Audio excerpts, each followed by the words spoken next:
Jesus Christ. What's up, guys? Tugi here, back again with another episode of my Boston Bruins franchise mode series here on NHL 17. And in this episode, it is the Stanley Cup Final matchup against the Dallas Stars, who we had 10 more wins than in the regular season somehow. I've said it a million times. And it is true. Anything can happen in the sim engine. Did I think we'd be here? No. Did I think we'd make the playoffs? Especially with how the first few episodes went? Absolutely not. But we are here, and there is a very, very strong chance that this series could get a lot less interesting if we win the cup in our first year. But you guys have seen the point totals. The lineups do remain the same. Zdeno Chara's actually been moved to center, with Riley Nash moving to right wing. But that is our only change, at least for now. If things start to go south, we can make changes. But getting right into this, I want to see what the Dallas Stars have done, if anything, to their team. But regardless, they have managed to get to a Stanley Cup Final. 94 offense, 90 defense, 84 goaltending. So you know Ben and Seguin, of course Ben's right there, but you know Seguin will still be there as well. They don't, or at least don't seem to have made any changes to their goaltending, which could be huge for us.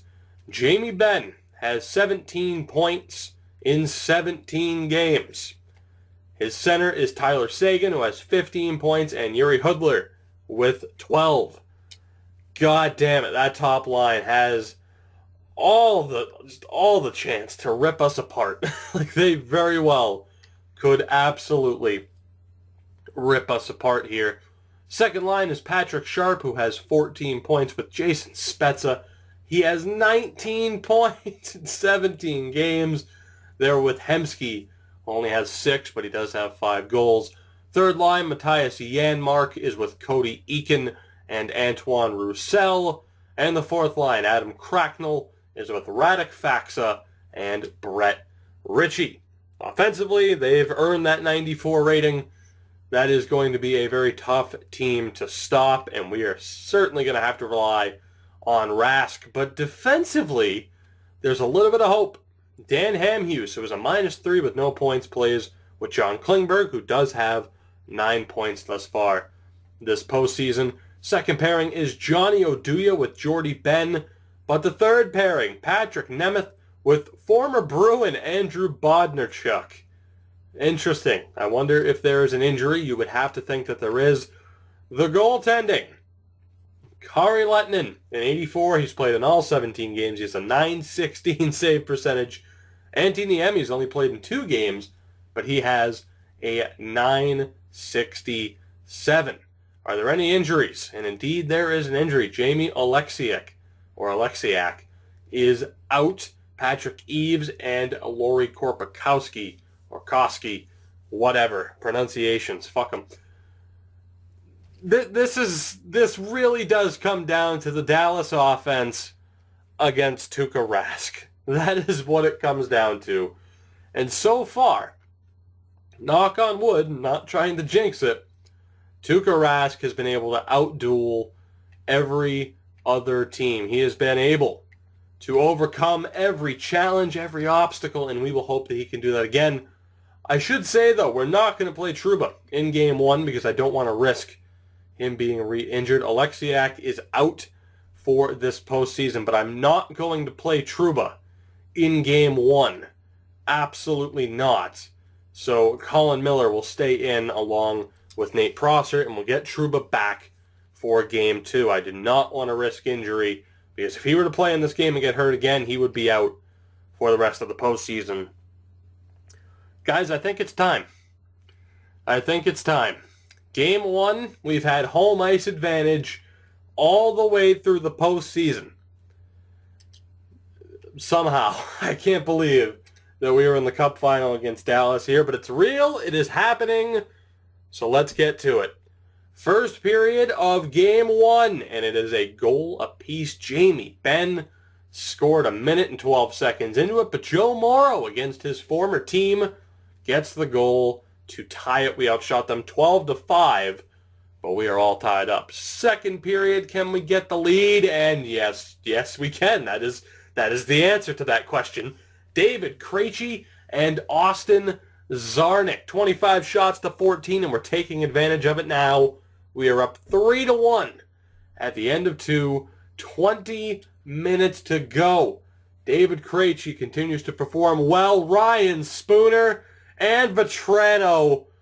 Oh my God. I said it was their offense against our goaltending. Well, as it turns out, our offense might be better. Just a little bit better than their goaltending. Get Lettinen out of there. Put Niemi in. What are you doing to the poor bastard? My God. A statement win, if there ever was one. Joe Morrow, David Krejci, Austin Czarnik, Ryan Spooner, Frankie Vatrano, and David Backes.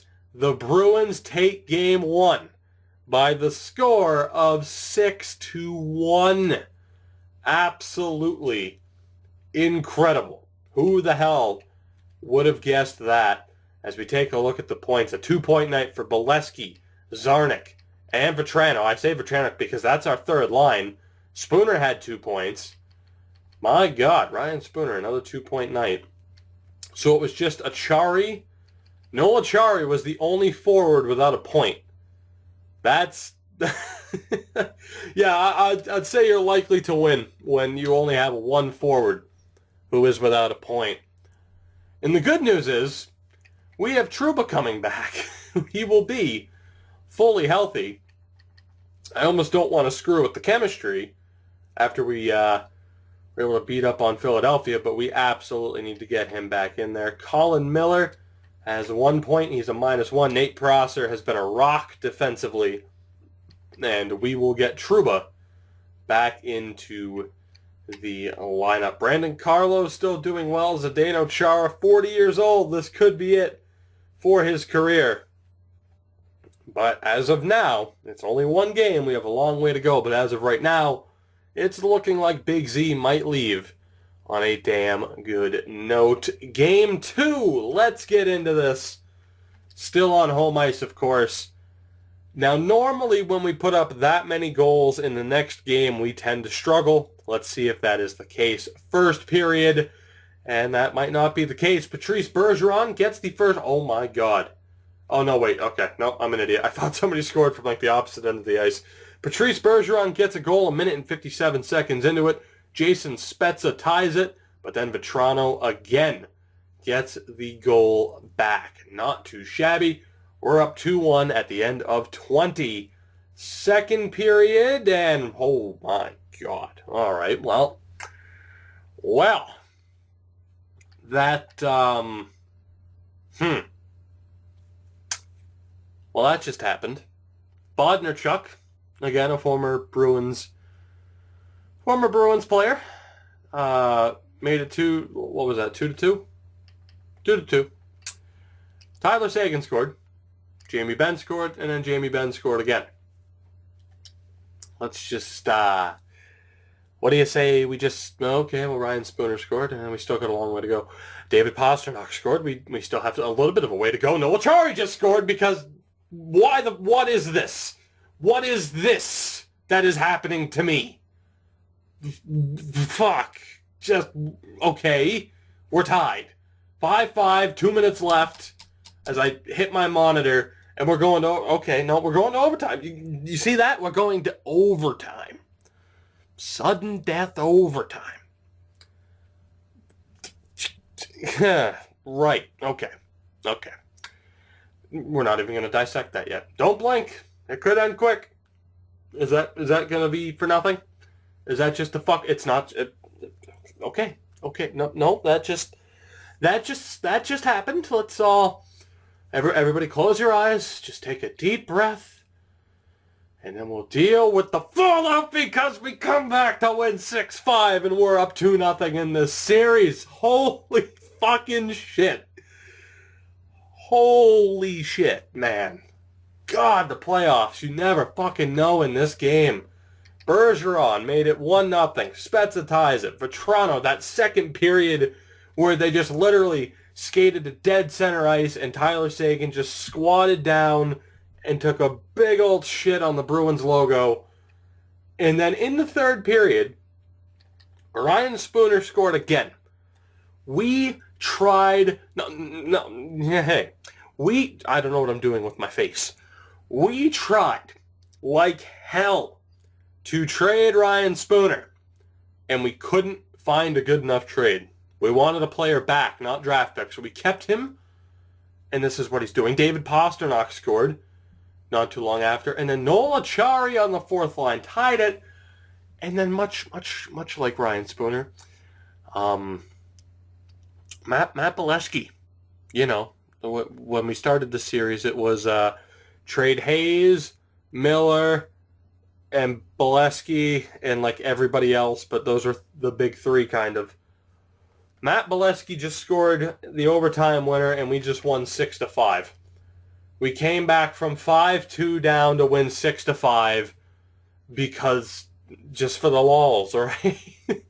Pasta with 3 points, and we are up 2-0. I just realized something, but that's okay. I'll get to that in a second. We are up 2-0 in this series. Pastrnak, wow, that just happened. I don't know if you guys just saw that, but that just happened. What I forgot to do is something that I've said repeatedly not to do, or repeatedly to do, is I forgot that when you're in the Cup Final, you have to upgrade the ticket prices again. So we just missed out on a little bit of money, but who cares, right? It's not like Bruins ownership and Jeremy Jacobs likes money. No. It's not about the money. It's about the wins. And my God, are we winning right now? There is no reason to change anything as we head in to Game 3 as the series shifts to Dallas. We're looking pretty damn good. And Dallas needs a win desperately. So let's do this. First period of Game 3, and we are scoreless. That's not good. That's good for Dallas. That's not good for us. We outshot them 15-3 and have nothing to show for it. Second period, I have a very strong chance we're going to be trailing once I hit this button, and we are not. Tim Schaller with the goal on Lettinen. I'm shocked they are rolling with Lettinen, but I'm very happy that they are. And that sets up this third period, up 1-0. We're going to need a goal. There's no way with Hudler, Spezza, Seguin, Ben that these guys don't get at least one goal. We are halfway through the third period, though, so maybe, just maybe, we have a chance to shut them out in Game 3 and be one game away from winning the Stanley Cup in our first season of this series, which makes it very, very it's a bittersweet feeling. But we're up 3-0. Tim Schaller gets the only goal, the game-winning goal, and we are one win away. Tuukka Rask is not your first star somehow. That would be Kari Lettinen, who made 30 saves. Tuukka with 18 and Tim Schaller with your GWG. I don't know what to think right now, as Matt Bolesky goes down with a pulled groin, and he'll be out for the rest of the playoffs, but we have Danton Heinen. That does kind of suck, though. I don't know what to think. Because wow, Pasta's up to a first-line forward, as is all those guys. Okay, well, and they have been playing like a true top line. You know what? I don't think it matters. We'll just leave it. The goal is obviously to win cups. But, the drama, so to speak, from a series comes from struggling and trying to build a team to win cups. Not winning the cup in your first year with a team that arguably should not be winning a cup in their first year. We have Tuukka Rask, one of the best goalies in the game. We have a 40-year-old Chara playing with Carlo all year, who has been great. We got Trouba. We got Prosser on waivers, thank God, because Colin Miller struggled. But Joe Morrow has played very well. He hasn't gone up in overall or really made any progression, which is unfortunate. But, he's not a bad third-pairing guy. Our top six isn't terrible. But the bottom six is a little bit rocky. Vetrano and Zarnik obviously have stats good enough to beat. I don't know, guys. I don't know what to say. And that's the thing. All of this rambling it could be for nothing. It could be for nothing because it's not over, basically. Although it might be. Very well might be. It could end here in Game 4 in Dallas. You never know. But let's just go for it. I can't hype this up anymore. First period of Game 4, and Tim Schaller. Tim Schaller gets the only goal. Second period, can we hold the lead? We can. David Backes made it 2-0, and as it stands, he would have the cup-winning goal. Tyler Seguin brings them to within 1. And that sets up this third period. We have a power play that we can't do anything with. I didn't change the power play lines to what I normally would put them to. But maybe we'll be okay. Power play for Dallas. We kill it off. We are halfway home. We are halfway home, guys. And I haven't done it in a while, as Frankie Vetrano just made it 3-1 with 3 minutes to go. Do we... I feel safe in saying, do we watch the cup celebration? And with 1 minute and 4 seconds, yes we do. We enjoy every goddamn minute of this, as we have swept 2 different series. I do want to, nope, that's not what I wanted.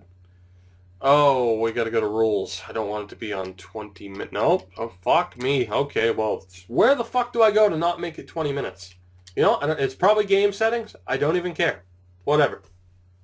I don't even care. It's fine. I didn't set it to coach mode. Can you tell how surprised and unexpected this was? Can you tell? I think it's fairly evident. We, as I will pause here, because I'm not going to play, we'll let our team do their thing. As we go to select sides, and we want to go, to coach mode. There we go. Let's sit back and enjoy this, as we are 1 minute and 15 seconds away. Zdeno Chara is going to retire, hopefully. He'd be dumb if he didn't. He is going to retire as a Stanley Cup champion, as Rask makes the save on Cody Eakin. Patrick Kane. Jesus, Kane led in playoff goals, even though he didn't make the final. Kind of glad now that we didn't play Chicago. I said in the last episode, I kind of wished we had played Chicago to get a measure of revenge. No, sweeping, as I thought Nemeth was going to score there, sweeping the Dallas Stars is good enough. Can Torrey Krug get into the zone, gets it to Backes. He buries it. David Backes makes it 4-1. I love, and I don't notice this often because I didn't, I don't really play the games, but I love that it's a Game 4, we're up 3-0, and in the crowd, there's a hell of a lot more Bruins fans. It's not like a complete, it's not like a complete, just one solid green color like it would have been in years past. I don't even know when they changed that. But it's a nice touch, and things like that go a long way, and I can't imagine they take too much effort to do, so bravo, EA. We are up 4-1. We barely, I mean, we won the division title after a terrible start. A terrible start to the season. What were we, 2-7? 2-7-2? That sounds familiar. Oh, by the way, Brandon Carlo, much like Tyler Seguin, is going to win the Stanley Cup in his rookie season. But, you know, we won the division title. We barely snuck past Pittsburgh. And now we are 1.7 seconds away. Joe Morrow has the best plus-minus. We barely sneak past Pittsburgh. We sweep Montreal. We crush the Philadelphia Flyers. And then we sweep the Dallas Stars to win the Stanley Cup in our first season at the helm of the Boston Bruins. I am so happy. But also it's bittersweet. Not that it necessarily... I mean, it's tough, like I said, because now the ultimate goal of, oh, we won a cup, that's out of the way. You know, you can check that box. We made it. As Tuukka Rask wins the Conn Smythe with a .937 save percentage. Eat your heart out, Tim Thomas.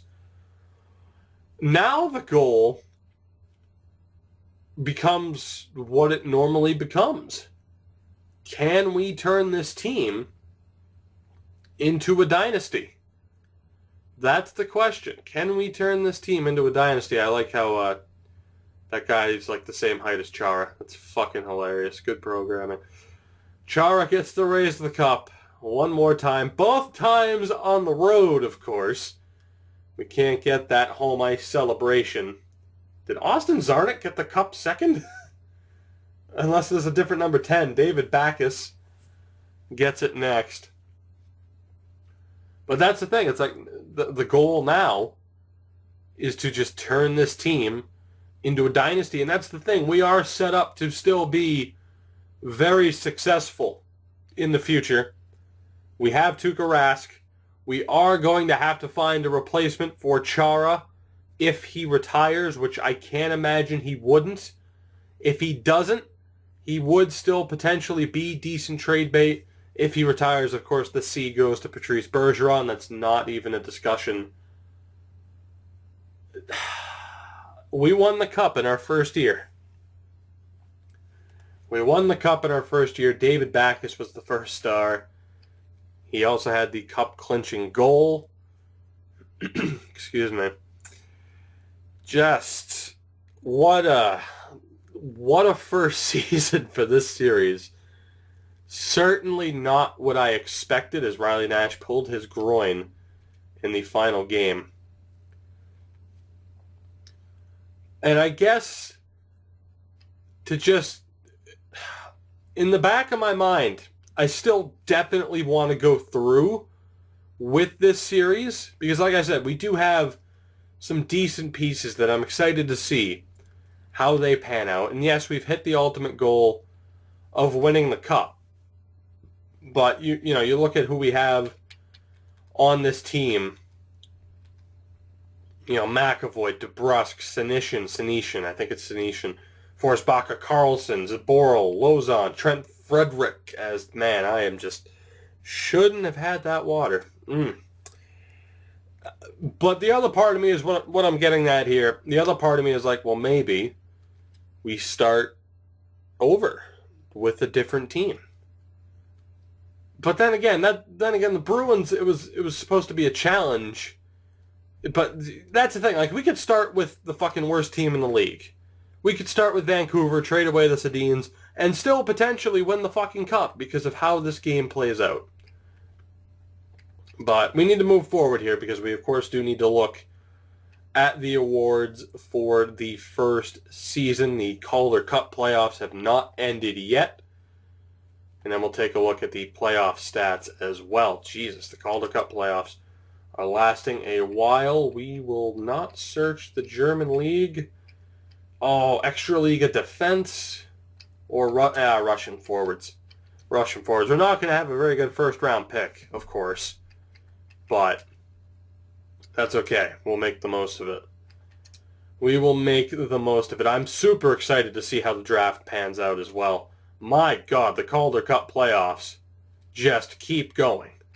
Jesus Christ. When did our series end? Because we just simmed into June. Our series ended on fucking May 24th.